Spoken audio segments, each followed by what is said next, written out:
Si bien ya hace unas cuantas semanas estamos tratando el tema de que Dios es vida, pienso que siempre podemos agregar algún detalle más. Estoy plenamente convencido que nunca llegaremos a agotar el tema, y cuanto más oímos acerca de él, más comprenderemos lo que realmente significa. Jesús les dijo a sus discípulos: "Las palabras que yo os he hablado son espíritu y son vida". Ver Juan capítulo 6, versículo 63. El tema que deseo abordar en la enseñanza del día de la fecha es que hemos sido llamados para recibir. Dios desea que nos apoderemos de todas sus bendiciones. Él nunca habrá de sentirse desbordado a causa de esto, ni pensará que estamos exagerando. Por el contrario, Dios se alegra sobremanera cuando estamos dispuestos a recibir más de lo mucho que tiene para darnos. Te invito a considerar conmigo el pasaje de Salmo 116, versículos 9 al 13. Leemos de la versión Biblia de las Américas. Andaré delante del Señor en la tierra de los vivientes. ¿Sabías que los creyentes nunca mueren? Todos aquellos que hemos recibido a Cristo como nuestro Salvador personal, habremos de abandonar nuestro cuerpo físico en caso de la muerte, o seremos arrebatados cuando Él nos venga a buscar, pero de una u otra manera seguiremos viviendo. Por lo tanto, siempre estamos en la tierra de los vivientes, tanto en esta vida terrenal como en la vida eterna en el futuro. Yo creía aun cuando decía: estoy muy afligido. Dije alarmado: todo hombre es mentiroso. Es más que evidente que el salmista había sido decepcionado por algunas personas, lo que nos indica que no hay nada nuevo bajo el sol, pues en la actualidad es exactamente lo mismo, ¿verdad? ¿Qué daré al Señor por todos sus beneficios para conmigo? Esta expresión nos muestra que el salmista creía en la salvación divina y en su ayuda y protección en cada una de las difíciles situaciones por las que atravesaba. Por lo tanto, se hacía a sí mismo la pregunta de qué manera podía retribuirle todos sus beneficios. La mejor manera es por medio del agradecimiento. Hay muchos que intentan retribuirle a Dios todos sus beneficios por medio de las obras del esfuerzo humano, como serían buen comportamiento, las mejores intenciones o cualquier otra cosa que se les ocurra. La lista que el ser humano o la religión pretende establecer podría ser innumerable. Pero, ¿qué es lo que dice Dios al respecto? ¿Qué es lo que dice su palabra? La respuesta la encontramos en el próximo versículo. Alzaré, o bien tomaré, la copa de la salvación e invocaré el nombre del Señor. Biblia de las Américas. Es interesante notar que el término que se traduce en español aquí como alzaré o tomaré es la palabra hebrea nasá, la cual, de acuerdo al diccionario bíblico Strong, tiene una gran variedad de aplicaciones tales como aceptar, anhelar, arrebatar, tomar, entre muchas otras. Dios se alegra cuando recibimos todo lo que Él tiene para ofrecernos. Su corazón se llena de gozo cuando estamos dispuestos a recibir sus bendiciones. Lo único que podemos darle a Dios por todos los beneficios que recibimos de su mano es la disposición y capacidad de recibir más de Él. Su palabra dice que no recibimos más porque no pedimos más. Dicho de otra manera, honramos su nombre cuando recibimos todo lo que Él nos otorga. Alabado sea el Señor. Jesús dijo que todo lo que pidiéramos al Padre en su nombre, lo habríamos de recibir. Tú y yo hemos sido diseñados para recibir sus bendiciones. El apóstol Pablo, por medio de quien hemos recibido el Evangelio de la Gracia,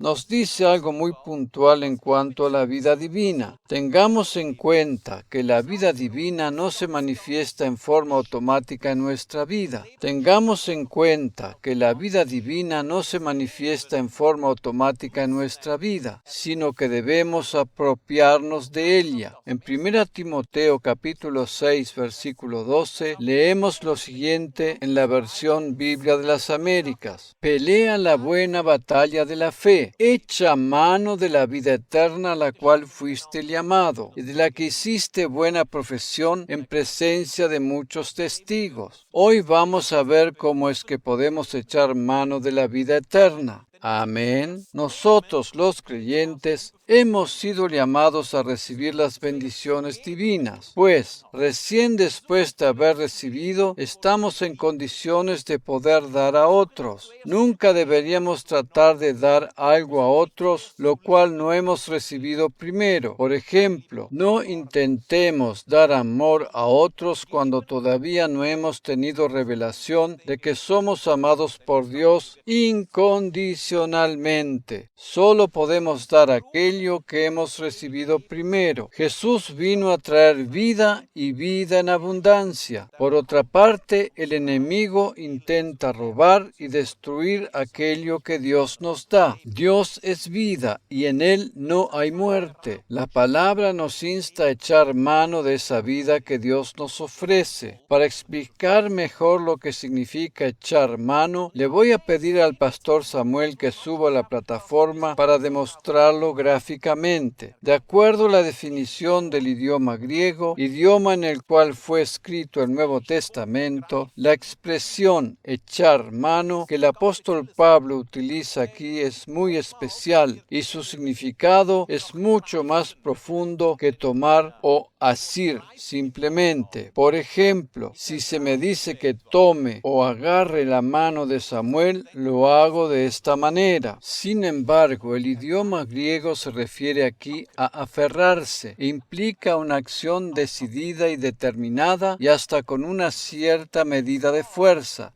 Dicho de otra manera, no es tomar simplemente como si fuese la mano de la novia o esposa para dar un paseo. No es tomar simplemente como si fuese la mano de la novia o esposa para dar un paseo, sino arrebatar o apropiarse con fuerza de aquello que Dios tiene para darnos, sino arrebatar o apropiarse con fuerza de aquello que Dios tiene para darnos. Gracias, Pastor Samuel, por tu colaboración. Esto que he intentado demostrar gráficamente es lo que significa literalmente la expresión griega que el apóstol Pablo utilizó en este versículo. Echar mano es apropiarse o tomar posesión con decisión y fuerza. Esta expresión significa también liberarse de un peligro o de una desgracia. ¿Ves? Repito, la expresión significa también liberarse de un peligro o de una desgracia. Por lo tanto, nos liberamos de peligros o desgracias cuando nos aferramos o apropiamos de la vida eterna. Vamos a ver ahora cómo hacemos esto de manera práctica. Como dije anteriormente, Dios nos ofrece esta vida, pero esta no cae simplemente sobre nosotros de manera automática. La mayoría de los creyentes piensan que la vida divina se manifiesta automáticamente en nosotros y todo lo que nos sucede, sea bueno o malo, es la voluntad de Dios. Pero esto no es así de ninguna manera. Sería demasiado ingenuo pensar que como Dios sabe todo, no tenemos que hacer absolutamente nada, sino dejar simplemente que las cosas sucedan así nomás como vienen. Tenemos que conocer lo que realmente corresponde a la voluntad de Dios. Para eso tenemos que conocer su palabra. Tengo la impresión que a menudo somos demasiado pasivos. El apóstol Pablo nos insta aquí a pelear la buena batalla de la fe. Nuestra vida como creyentes en Cristo es una vida en la fe y no en la pasividad de dejar que las cosas sucedan así nomás como vienen. Esta pelea o batalla de la fe nos habla de una participación activa. Naturalmente, realmente que en la vida cristiana hay cosas que llegan por sí solas, como por ejemplo la eternidad. Sin embargo, mientras estemos sobre la tierra, tenemos que luchar contra el enemigo, pues no todas las cosas que nos suceden están dentro de la voluntad de Dios. La voluntad perfecta de Dios se habrá de manifestar en el reino milenial y lógicamente también en la eternidad. Pero aquí sobre esta tierra estamos confrontados a las actividades del enemigo de Dios, que nos ataca con la intención de matar, hurtar y destruir. Por esa razón, no podemos tomar las cosas como vienen de manera indiferente y pasiva, sino que la Escritura nos insta a apoderarnos en forma decidida y activa de las bendiciones que nos pertenecen. Repito, por esa razón no podemos tomar las cosas como vienen de manera indiferente y pasiva, sino que la Escritura nos insta a apoderarnos en forma decidida y activa de las bendiciones que nos pertenecen. La decisión está en nuestras manos. Nosotros somos quienes decidimos si echamos mano a las bendiciones que nos pertenecen o no. Dios nos ofrece sanidad, bienestar y bendición en general. Está en nosotros si nos apropiamos de ello o no. Por medio de la fe hacemos efectivas las bendiciones divinas en nuestra vida.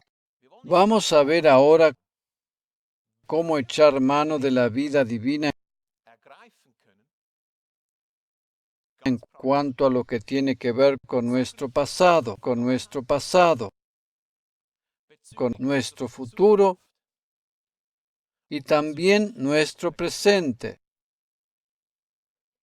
Repito, vamos a ver ahora cómo echar mano de la vida divina en cuanto a lo que tiene que ver con nuestro pasado, nuestro futuro y también nuestro presente. Todos nosotros sabemos que nuestro pasado nos puede llegar a ser un impedimento. Todos nosotros sabemos que nuestro pasado nos puede llegar a ser un impedimento para vivir felices nuestro presente. También sabemos que las preocupaciones en cuanto al futuro pueden ocasionar dificultades que empañan el presente. Permíteme ahora mostrarte cómo puedes echar mano a la vida divina cada día en estas tres dimensiones. Vamos a considerar primeramente cómo es que podemos vivir tranquilos y seguros en cuanto al pasado, independientemente de lo que nos haya sucedido. El pasado no tiene por qué ser un impedimento para vivir una vida tranquila y feliz. El propósito divino es que vivas feliz y libre del peso del pasado. Su plan es que sigas adelante hacia un futuro mejor. Precisamente a esto se refiere el apóstol Pablo en el pasaje de Filipenses capítulo 3 versículos 13 al 15. Leemos de la versión Nueva Biblia al Día, segunda edición 2008. Hermanos, no pienso que yo ya lo haya alcanzado, se refiere a la perfección. Más bien, sigo adelante trabajando. Me olvido de lo que quedó atrás y me esfuerzo por alcanzar lo que está adelante. De esta manera sigo adelante hacia la meta, para ganar el premio que Dios ofrece por medio de su llamado celestial en Cristo Jesús. Así que, atentos todos los que hemos alcanzado madurez. Todos debemos pensar de esta manera. Y si algunos piensan de forma diferente en algo, Dios les hará ver esto también. Las personas que han alcanzado la madurez piensan y actúan de esta manera, dejando el pasado detrás de ellos para extenderse hacia lo que está delante. Una persona inmadura vive atada al pasado y con eso permite que sus recuerdos le impidan disfrutar libremente el presente. Todo aquel que conoce a Cristo puede experimentar la madurez en este aspecto. Es más, ese es el plan divino para cada uno de sus hijos. El apóstol Pablo decía, me olvido de lo que quedó atrás. Tú puedes argumentar, es que yo no puedo olvidar lo que sucedió o aquella experiencia negativa que marcó mi vida. ¿Sabes lo que significa olvidar para Dios? Es simplemente no recordar. Esto es lo que está escrito en el libro de Isaías capítulo 43, versículo 25. Leemos de la versión Biblia de las Américas. Yo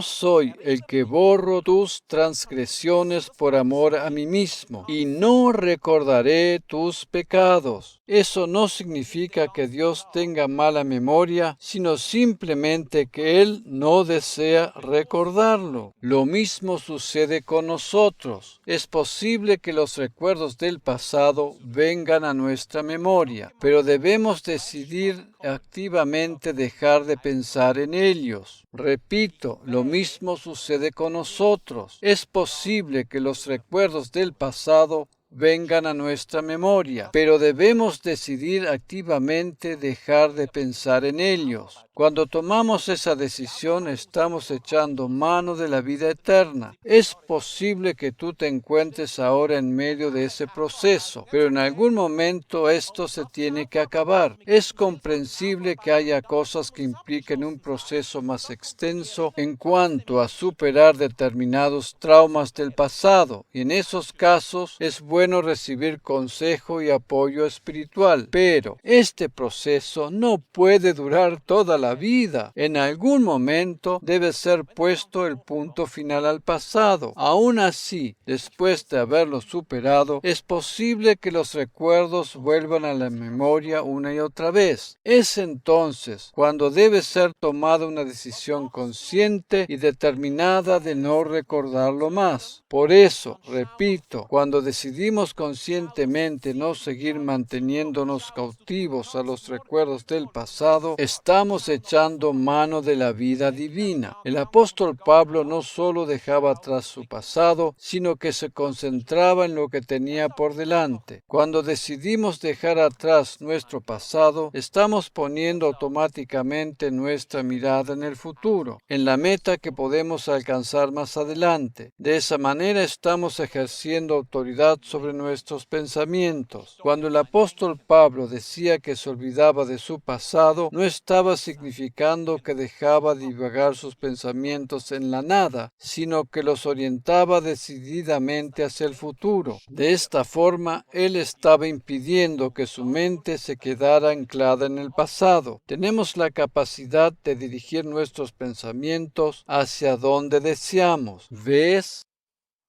Todo es cuestión de tomar la decisión correcta. El pasado del apóstol Pablo no había sido nada brillante ni glorioso. Él había perseguido implacablemente a los cristianos. Había sido testigo y participante directo de la muerte de muchos de ellos, y con ello destrozó numerosas familias. Esta era una realidad que no podía ser obviada simplemente como si no hubiese pasado nada. Es posible que él haya tenido pesadillas a causa de su pasado. Sin embargo, él dirigía conscientemente sus pensamientos hacia la tarea que tenía por delante, a saber, llevar la buena nueva del Evangelio de la gracia a todos aquellos que no la conocían. El pasado no tiene que ser un impedimento para llegar a cumplir el propósito que Dios estableció para nosotros. Aquel que recibe el perdón divino es capaz de dar amor. Por eso digo que tenemos que alcanzar el punto cuando somos capaces de perdonar y mucho más de perdonarnos a nosotros mismos, para estar libres de dar a otros el amor que hemos recibido de Dios.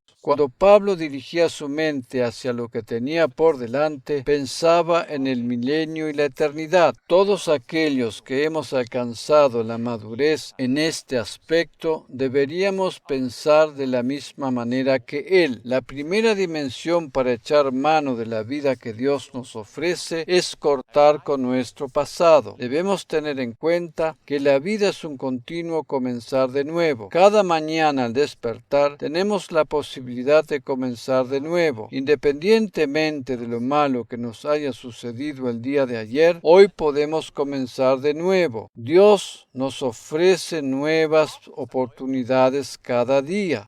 Repito, cada mañana al despertar tenemos la posibilidad de comenzar de nuevo, independientemente de lo malo que nos haya sucedido el día de ayer. Hoy podemos comenzar de nuevo. Dios nos ofrece nuevas oportunidades cada día. Después de haber decidido dejar nuestro pasado atrás, estamos en condiciones de vivir libres el presente con la mirada puesta en el futuro. No tengamos miedo de lo que nos pueda deparar el futuro. Es más, el futuro no tendría que ser un motivo de preocupación para nosotros los creyentes. Soy consciente que en los tiempos que vivimos, muchas veces nuestra mente tiende a llenarse de preocupaciones, pues somos bombardeados constantemente por los medios masivos de comunicación con situaciones o problemas que irán de mal en peor. Así y todo, Jesús nos ha dado una palabra especial para sobreponernos a este dilema y poder así vivir tranquilos sin temor del futuro. En Juan capítulo 14, versículos 1 al 3, leemos lo que él dijo concernientemente al futuro. No se turbe vuestro corazón.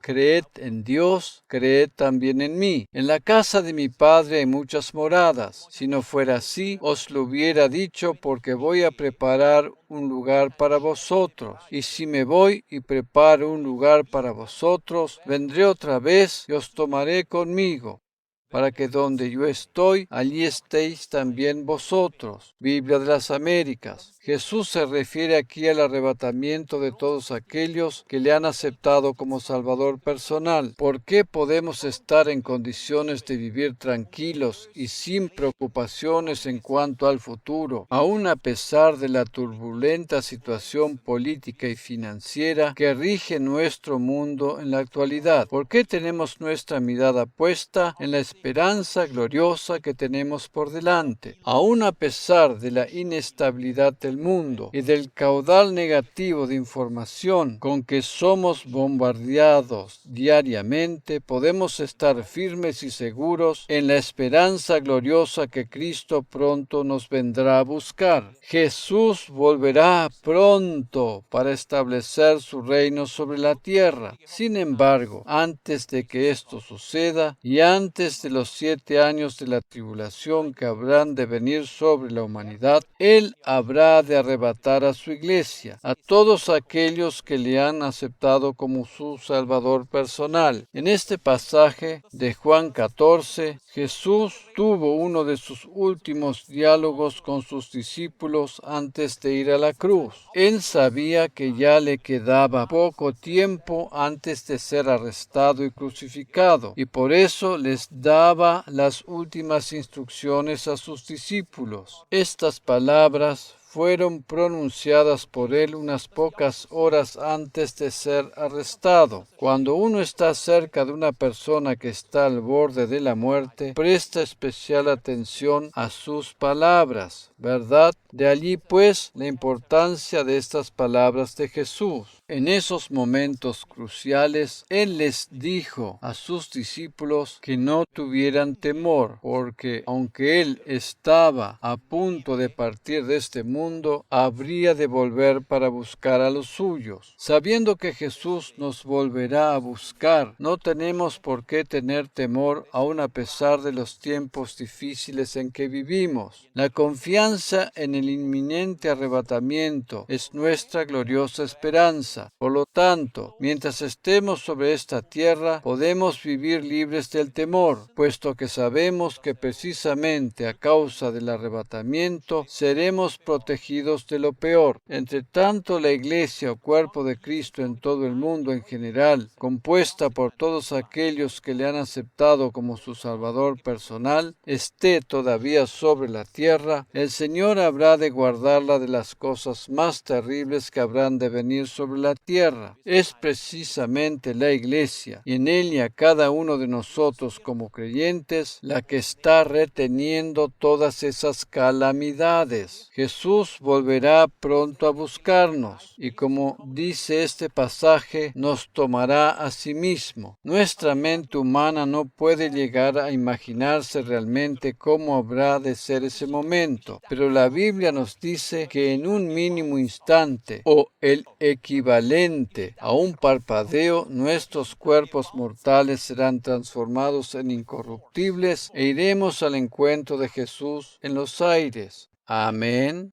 Teniendo esa esperanza podemos vivir tranquilos y mirar hacia el futuro sin ningún tipo de temor. Teniendo en cuenta las palabras de Jesús en este pasaje, podemos vivir relajados sin aferrarnos a las cosas. Me refiero a las cosas en general, tanto sean posesiones materiales como posiciones laborales. Aprendamos a manejar todas las cosas con cierta ligereza y flexibilidad sin aferrarnos demasiado a ellas. Esta es una buena filosofía de vida, pues de esa manera las podremos soltar más fácilmente y no nos sentiremos tan afectados si las llegamos a perder. Este es un principio que podríamos aplicar a todos los ámbitos de nuestra vida. Si manejamos las cosas con cierta ligereza, estaremos libremente del sentimiento que alguien trata de quitarnos algo. Las personas que se aferran con todas sus fuerzas a lo que poseen, ya sea dinero, propiedades o incluso hijos, se sentirán destrozadas y decepcionadas cuando, por cualquier circunstancia, pierden lo primero o porque los hijos se van de la casa para hacer su propia vida. Sin embargo, si aprendemos a manejar las cosas con cierta flexibilidad, sin aferrarnos encarnizadamente a ellas, no nos sentiremos decepcionados cuando las perdemos. Cuando administramos todo lo que viene en nuestras manos de una manera flexible, estamos también más dispuestos a compartir con otros. Como dije anteriormente, esta forma de pensar y de actuar es aplicable a todos y cada uno de los ámbitos de nuestra vida. Por ejemplo, aquellos que ocupan un cargo en algún ministerio de la Iglesia no se sentirán heridos o desplazados cuando el liderazgo de la misma tiene que aplicar una corrección o hacer un cambio. Lo mismo es válido para los líderes de la Iglesia. Si cada uno de nosotros aprendemos a administrar todo con cierta flexibilidad, no nos sentiremos derrotados o frustrados cuando alguien se va de la Iglesia o abandona su puesto. Cuando tratamos de aferrarnos a las personas como si éstas fueran nuestra posesión, estaremos enfrentándonos a serios conflictos, grandes decepciones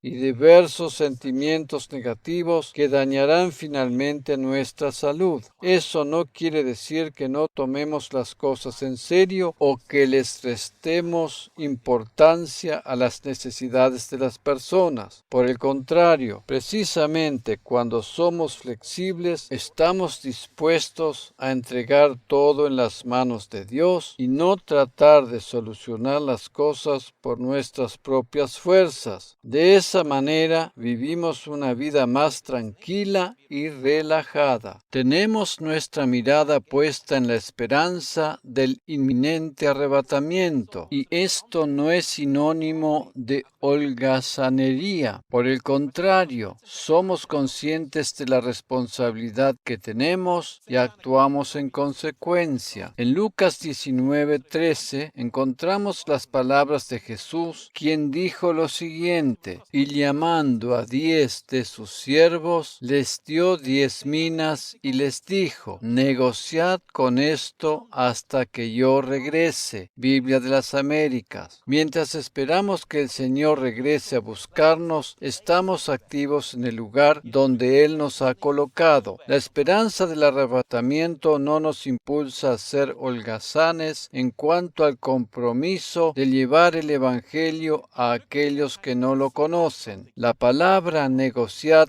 implica actividad. La esperanza del arrebatamiento no debe ser tomada como excusa para el descuido o abandono. Por el contrario, estamos activos y ejercemos nuestra tarea con responsabilidad hasta el momento en que Él regrese, siendo conscientes que el tiempo es corto. Hasta ahora hemos hablado del pasado y del futuro, pero también hay un presente para nosotros. ¿Cómo podemos disfrutar plenamente el presente sin estar atados a los fracasos del pasado ni influenciados por las preocupaciones del futuro? ¿Cómo podemos echar mano de la vida eterna en una forma práctica? Directamente, apropiándonos de aquello que nos corresponde. Tendríamos que dedicarnos a considerar aquellos pasajes donde el Señor nos insta a que tomemos aquello que tiene para ofrecernos. Y esta sería la mejor manera de echar mano a la vida eterna, aplicándola al tiempo presente. Uno de esos pasajes se encuentra en Mateo capítulo 11, versículos 28 al 30. Leemos de la versión Biblia de las Américas. Tomad mi yugo sobre vosotros y aprended de mí, que soy manso y humilde de corazón, y hallaréis descanso para vuestras almas. Porque mi yugo es fácil y mi carga ligera. Jesús nos dice que aprendamos de Él y nos ofrece su humildad y docilidad. Apropiémonos de dichos atributos. Estos nos hablan de tranquilidad y paz. Podemos echar mano de la vida eterna cuando nos apropiamos de la paz y el reposo que Cristo nos ofrece. El mundo moderno vive en un estrés y apuro permanente.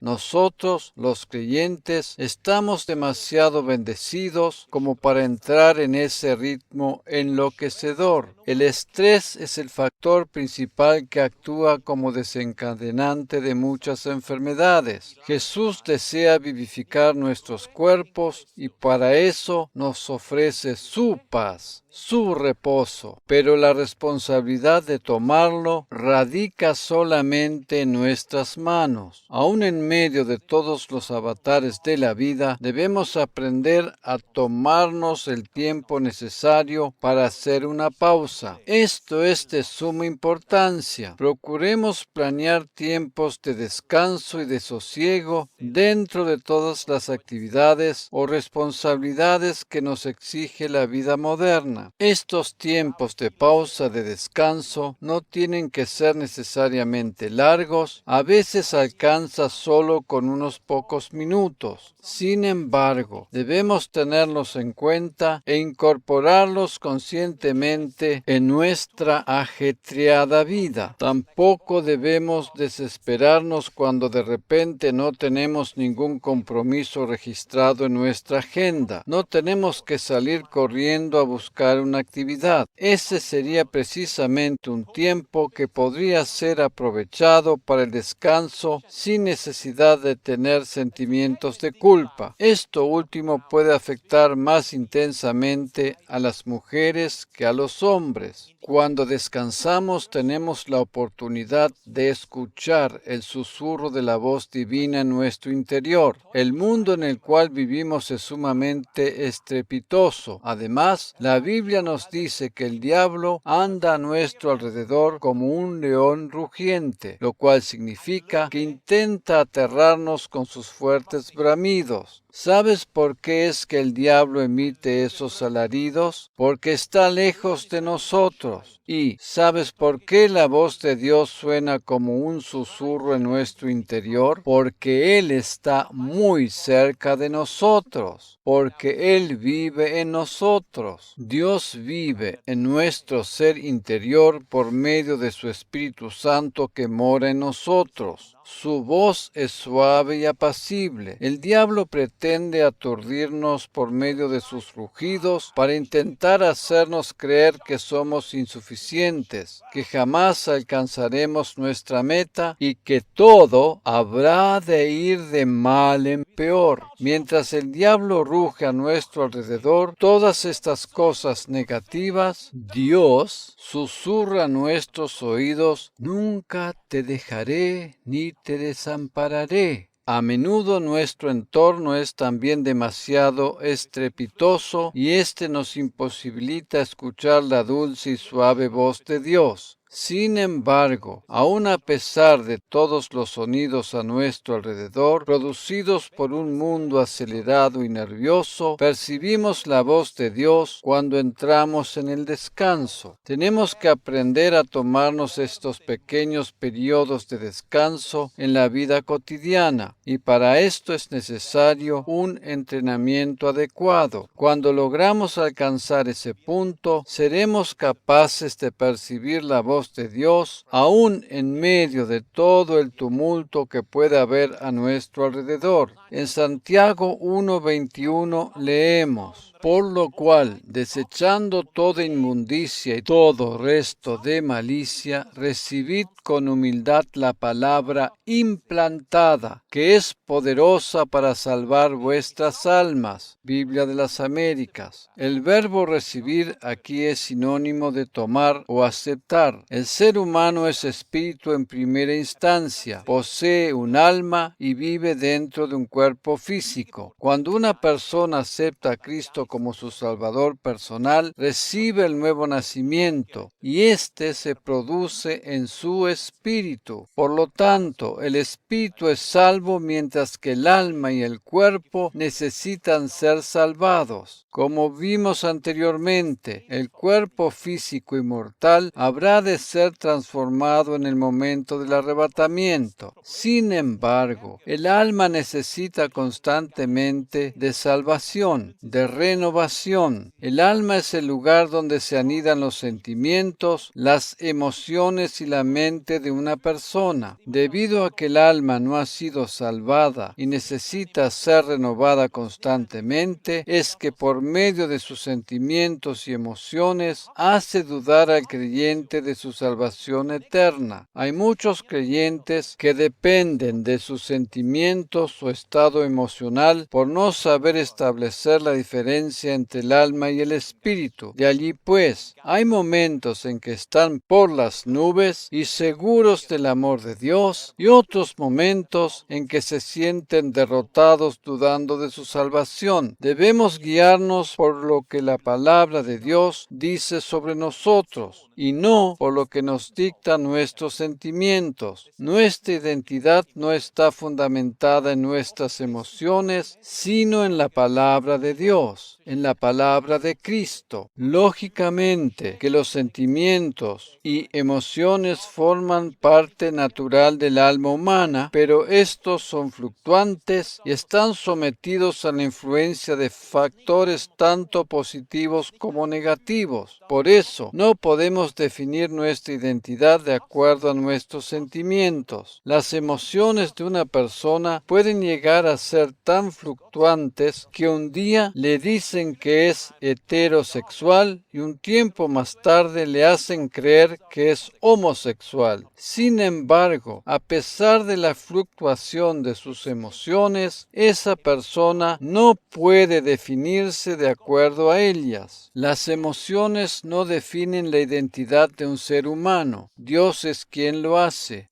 Alabado sea el Señor. La Biblia dice que todo aquel que ha aceptado a Jesús como su Salvador personal es una nueva criatura en Cristo. Y a partir de ese momento, esta es su verdadera identidad, independientemente de lo que puedan dictarle sus emociones. Cuando tomamos, recibimos, aceptamos y asimilamos la verdad de la palabra de Dios, nuestra alma es renovada y purificada. De esta manera estamos echando mano de la vida eterna y aplicándola en forma práctica y concreta en el ámbito del alma. Recordemos que el alma no ha sido salvada. Por esa razón necesita ser renovada o reprogramada. El proceso de la renovación salvación de la mente o del alma se extiende a través de toda la vida. La mejor manera de acelerar este proceso y hacer que sea exitoso es por medio de la limpieza del agua de la palabra. Otro pasaje donde Dios nos insta a tomar lo que Él nos ofrece y que tiene que ver en definitiva con echar mano de la vida eterna se encuentra en Efesios capítulo 6 versículo 17, donde leemos lo siguiente en la versión Biblia de las Américas: Tomad también el yelmo de la salvación y la espada del Espíritu, que es la palabra de Dios. Este pasaje nos habla de la armadura de Dios. El yelmo de la salvación representa protección para nuestra mente y para nuestros pensamientos. Esto está estrechamente asociado con el alma y lo que habíamos considerado anteriormente. Se hace estrictamente necesario proteger nuestra mente y sobre todo nuestros pensamientos, porque demasiado a menudo ellos giran y giran en una carrera desenfrenada, provocando un malestar que se torna tan intolerante que puede provocarnos insomnio y concluir en enfermedades que terminan arruinando nuestra vida. Cuando protegemos nuestra mente con el yelmo de la palabra de Dios, los pensamientos se acallan y la táctica del enemigo que intenta pervertir con ello nuestra mente queda anulada. Ese yelmo que protege nuestra mente es la seguridad de la salvación, la cual es confirmada por medio de la palabra. Dios no nos coloca este yelmo en forma automática, sino que somos nosotros los que tenemos que decidir tomarlo o aplicarlo. Otra manera de echarle mano a la vida eterna es participar de la Santa Cena. En 1 Corintios capítulo 11, versículos 23 y 24, el apóstol Pablo se refiere a ella y hace alusión a las palabras de Jesús cuando la instituyó para sus discípulos. Porque yo recibí del Señor lo mismo que os he enseñado, que el Señor Jesús, la noche en que fue entregado, tomó pan, y después de dar gracias lo partió y dijo: Este es mi cuerpo que es para vosotros. Haced esto en memoria de mí. Biblia de las Américas. Todos los pasajes que nos invitan a tomar lo que Dios nos ofrece nos muestran cómo podemos echarle mano a la vida eterna de una forma práctica y concreta. ¿Cómo podemos echarle mano a la vida eterna? Una de las maneras es participando de la Santa Cena. Amén.